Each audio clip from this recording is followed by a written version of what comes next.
Good evening, everyone. Welcome to this author interaction of the 2024 NLF Reading Challenge. My name is Karthika, and I hope you are as excited to be here as I am. The NLF Reading Challenge is a 3-month-long reading event from July to September 2024 for students between grades 4 to 6. It runs on the competitive as well as the non-competitive tracks. For the challenge, students read their way through a curated set of 30 books. They discuss their reading with their friends and their guide. They log their thoughts, and they get to interact with the authors of some of these books online.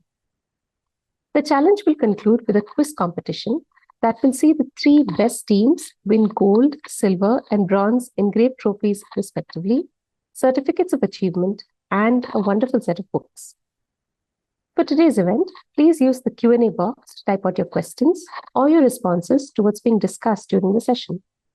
If you're from a school, please mention the name of your school along with your question. Today, we are privileged to have with us the best-selling and critically acclaimed author Anita Nair. Anita has written several books for adults, including Ladies Coupe, The Better Man, and Lessons in Forgetting, as well as multiple books for children. Her books have been translated into 31 languages. Anita is also the founder of the creative writing and mentorship program, Anita's Attic. She joins us today to speak about her most recent children's book, Bipathu and a Very Big Tree, which is on the reading list of the challenge and has been shortlisted for the 2024 NEEV Book Award. Welcome, Anita. We're very happy to have you with us today. Wonderful to be here, and I'm so very happy to be talking to readers. Thanks, Anita. Would you like to begin with a short reading from the book, Anita? Yes, I'll do that. Bipathu held the blue plastic egg case carefully as she walked. Her school bag was slung on her back, so she had both hands free to hold the egg case. As she walked past Madama's house, she wondered if she would like some eggs too. Who didn't like eggs? Was there anyone in Kaikurushi, in Kerala, in India, in the world, on the earth, in the solar system who didn't like eggs? She wondered if there were eggs on other planets. Hen's eggs, that is. Would they be the color of eggs here? Would they be square? Or maybe they would be rectangular? Bipathu giggled at the thought of eggs like cake slices. Bipathu saw Marsh standing by his gate. Marsh lived alone in a little house at the edge of the fields. Bipathu thought he must be quite old, for his hair had several streaks of grey, but his thick moustache and beard were black. Marsh was wearing a navy blue shirt and a white munda. What is so funny, Bipathu? Marsh asked as Bipathu held out the egg case to him. Do you think eggs can be square and green? She giggled. He peered at her for a moment, wondering if she were asking him a riddle of some sort. Who knows? He shrugged. It was always better to be vague than to give a specific answer, he had discovered. And so for good measure, he added, the universe holds so many secrets that we know nothing about. Bipathu's eyes gleamed. That was the right answer, she thought, not a yes or no, which was neither here nor there. Marsh, did you know Madama's back in our house? She's blind now, Bipathu said. What? Marsh exclaimed. Yes, Marsh, I saw her with my very own eyes, Bipathu said, making a V of her forefinger and middle finger and holding it to her eyes like glasses. She's wearing cooling glasses and has a stick. What? Marsh repeated, blind? I'm off, Marcia, she called out as she ran down the slope. If she ran all the way, she could reach school even before the first bell rang. She had already decided that if there was a drawing period that day, she would draw a square red hen whose eggs were square and green in color. Thanks for that, Anita.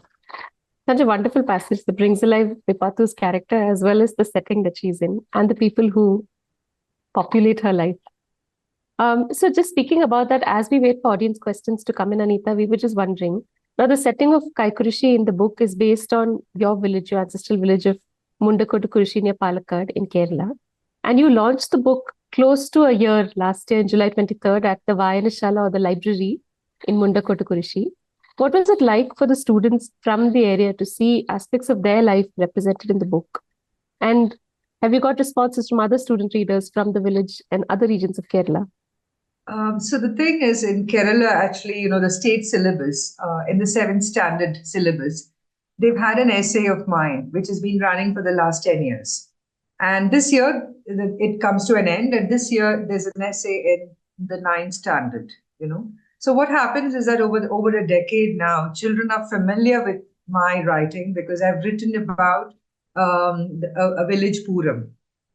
And for many of the, as a Puram is like a temple festival for anybody who doesn't know, and it's a kind of massive celebration with lots of fanfare and ceremony and fireworks and all of that.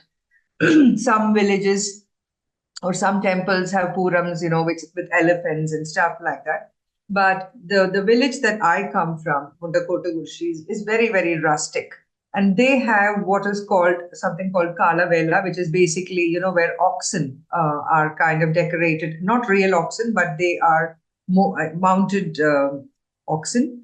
And then they are decorated at different parts of the village bring forth their oxen, and there's a kind of competition which one is the best. So the children of that of Kerala state and that area specifically are very familiar with what I've written. So when Bipathu was launched at the Vainashala, I wanted it to be there specifically because this book was written there. This book was kind of born there, and everything about that book is about Mundakotagurshi, which I had first, created a fictitious village based on Mundakotagurshi in my first novel for grown-ups, called The Better Man. And thereafter, Kaikurushi has appeared in another story called The Little Duck Girl, which was an audio story, again, an adult book. But when I was writing Bipathu, I thought that maybe the best thing to do would be to build this story into the same location because it's so clear in my head. And I knew that in a strange way that what I was writing was so rooted there that the children would kind of connect to it immediately. Now, for me, the most interesting thing has been that despite the story being set in a tiny little village in Kerala, and the lifestyle is so very different from most urban children, and probably not familiar with anything like this, but still there's been a certain, I think, a great deal of acceptance from children. In fact, a day before yesterday, I was visiting somebody, and their son, whom I've given him, various books of mine, suddenly came. He was going somewhere to a birthday party in an auto. He stopped the auto, came back running to tell me how much he loved the book and how much his classmates loved Bipathu and how they all wanted my signature on a piece of paper. So that for me was just so amazing that, this story set in this tiny village in Kerala is actually resonating with a bunch of school kids in Bangalore and in Delhi and, different parts of the country. Oh, thanks for that, Anita. I'm sure all the students who are tuned in have gained tremendously from that answer. We now have a few questions that have come in for you from students who we took before the session. So this comes to you from the Oasis School in Dehradun, Uttarakhand, from Veer Sandhu, Anandita Singh, and Meher Guleri from grades 4, 5, and 6. And they asked that there are two characters with very different sets of disabilities in the book and two very different sets of emotions that run through these characters. How did you approach writing these two characters?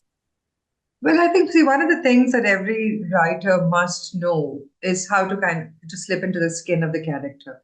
So when I'm writing about a child with cerebral palsy, yes, I need to do my research and understand what the child's emotions are to some extent, and what does he feel like, and all of that. And then there is the other character who is blind. So how do I write about that character? Now, there again, I have to slip into the shoes or slip under the skin of a middle-aged woman. So they're two different sets of characters, two different kinds of disabilities in that sense. I don't like using that word, but that. But it is the word to use here, the appropriate word to use here, and so it meant that I had to understand, look inwards, and see what are the things that I understand about if I were to be in that position, what would it feel like? So yes, that happened when I was writing about the child with cerebral palsy, son. But when I was writing about the blind Madama, I have a very serious vision issue. So it was easy for me that way to kind of, be her and write in that sense. What does it feel like to be suddenly somebody who has, who's had a proper vision and everything, and then suddenly loses it? And how does she cope with life? So first she runs away, and then she starts emerging from that hole that she's kind of hidden herself in. So I need to try and feel like the character that I'm writing about to be able to write. And for that, I need either to be able to mine experience from my own life or experience or things that I observe and do adequate research to understand what it is. Right. Thanks for that, Anita. I think on that idea of wrestling with the grays in our own lives, there's a question for you from Soham Bhave from Centerpoint School in Nagpur, who says Suleiman was a nice kid to start with, and then he developed a dark side and he became mean later on. Why did you choose to show him in such a manner? Well, I think, one of the things that we don't talk about, especially with regard to children, is like how the pandemic had I think, a kind of crazy impact on everybody. It definitely left an impact on everybody. Like adults became much more sadder, much more cautious, or on the flip side, they became that much more reckless and rebellious and stuff like that. So the same thing happens with children too. When children who have a very stable home, probably survived that the lockdown and everything with fewer problems to their character build makeup or personality makeup. But children who probably didn't come from a stable home, who probably had a lot to contend with around them, it had a definite impact on them, I think.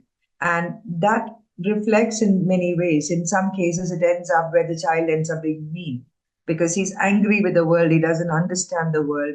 Probably because he's at home. In the case of Suleiman, he's at home, and he comes from a very rich family and with lots of rich cousins and stuff like that. So he's been spoiled beyond belief. So in that sense, in his case, it's more about he becomes mean because he's just used to having his way, and when he comes back into the real world, he's unable to be comfortable in a world where he can't have his way. Right. And we do see that the pandemic makes an appearance in the book. And again, and it's nice that they talk about how in the Vayanashala and the library, because children who don't have access to a TV, they were able to go there and have their classes there. Sort of becomes a place of refuge on multiple levels. Yes, absolutely. In fact, I did check with the Vayanashala in Mundakutugushi what they did. So what I put into the book was exactly based on what they actually. Right. Okay. All right. So just switching gears a little bit, Anita, to talk about the character of Bipathu and how, though she hails from a family that is not privileged. However, she has a really strong imagination and personality. As you read earlier, she's wondering about green eggs laying square eggs, green hens laying square eggs, right? Yeah. And so there's very little that phases her, but she does get very irked by when people ask her the question why constantly. Now, most adults would equate children asking the question why as an indicator that they're growing their curiosity, but it doesn't seem to have that same effect on Bipathu. So could you tell us a little bit about how you thought through this?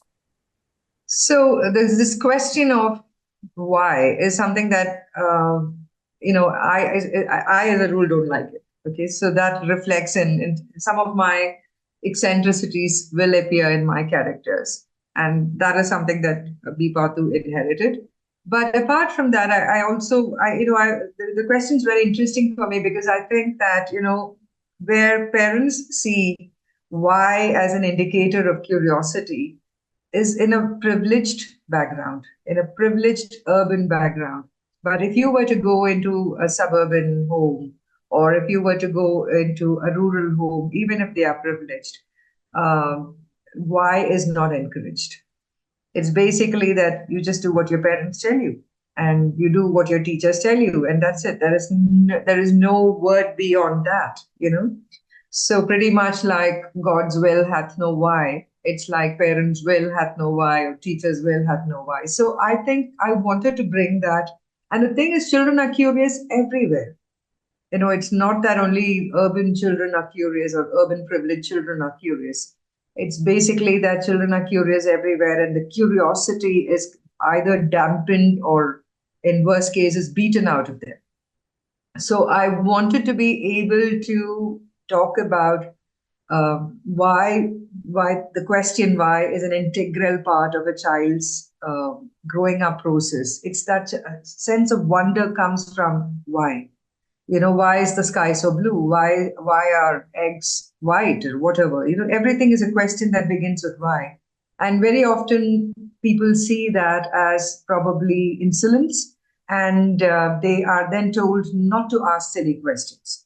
So here Bipathu has to deal with all of that. So I also wanted my readers, my young readers, who I think have lives that are very different from Bipathu's, to be able to understand that this question, being able to ask why itself is a great privilege. Oh, that's an interesting way to think about it. Yeah, I think that it might get a lot of our readers thinking as well. So I'm sure that those who haven't really paid attention to the sentence will go back to it now.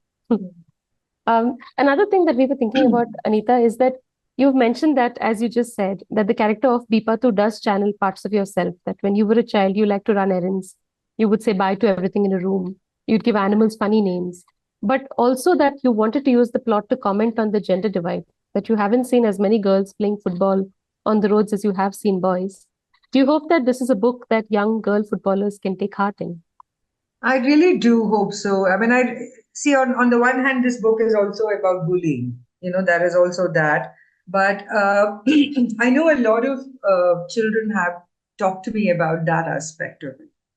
And there have been children, boys who've told me who've been teased because they wanted to play maybe a game like badminton, which is not seen as a boys game in that sense, you know, and probably more like cricket and football is what boys should be playing, and not badminton and table tennis and so on.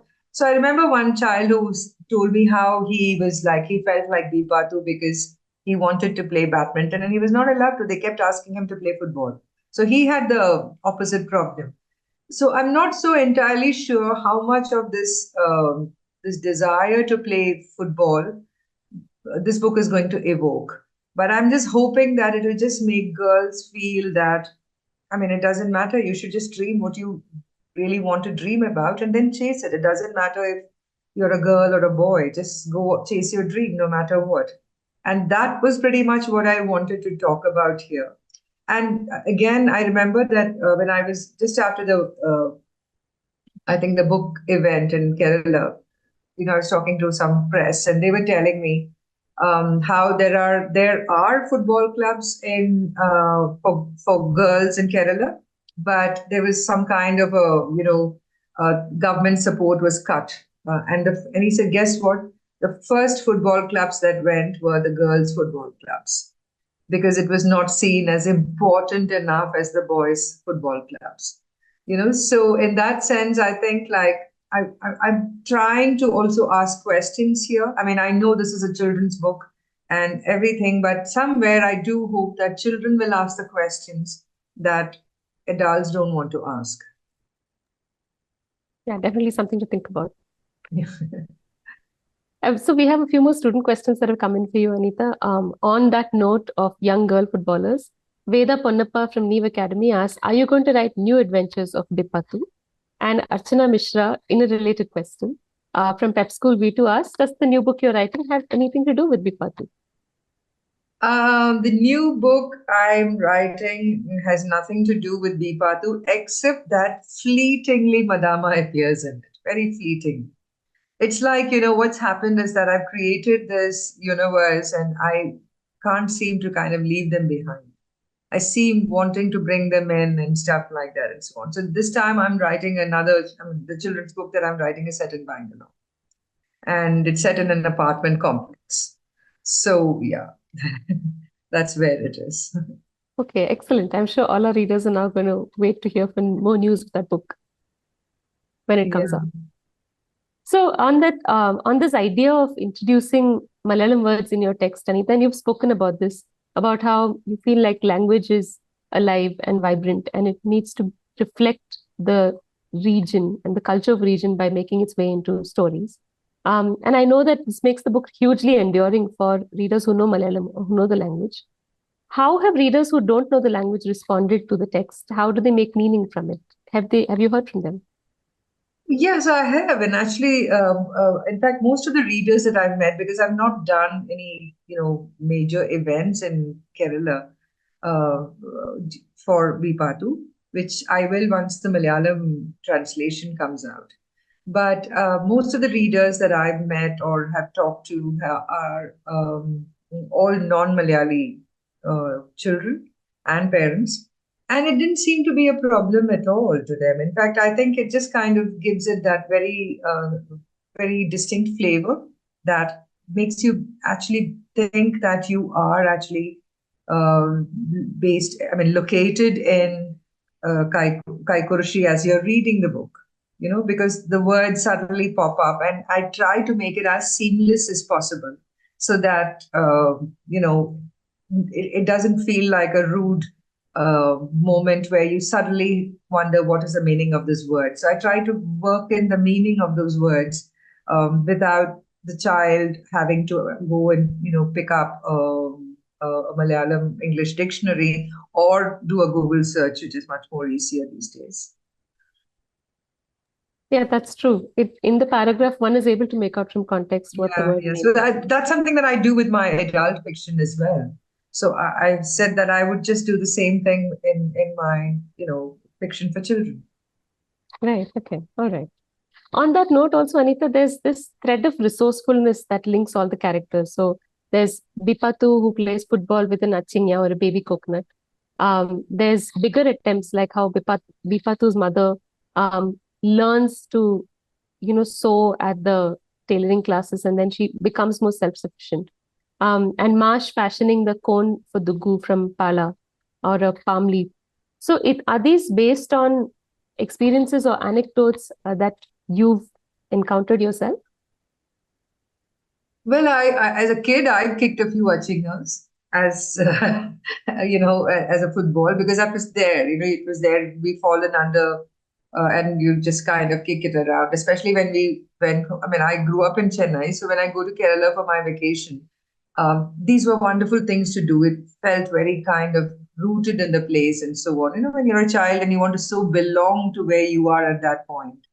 But in terms of the other things that the sewing machine thing, I know that most Vayanashalas, the libraries and public libraries in Kerala also run vocational courses for the villages. And it's usually a government funded thing or maybe some NGO helping out and so on. So they constantly have courses like plumbing courses, electrician courses, and for women there would be like jam making, pickle making, and sewing, etc.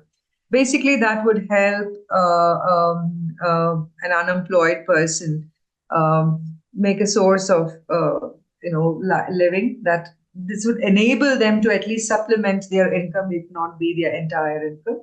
So I know about that, and interestingly enough, in Mundakotugushi, in my village, the village library is like at the bottom of my garden.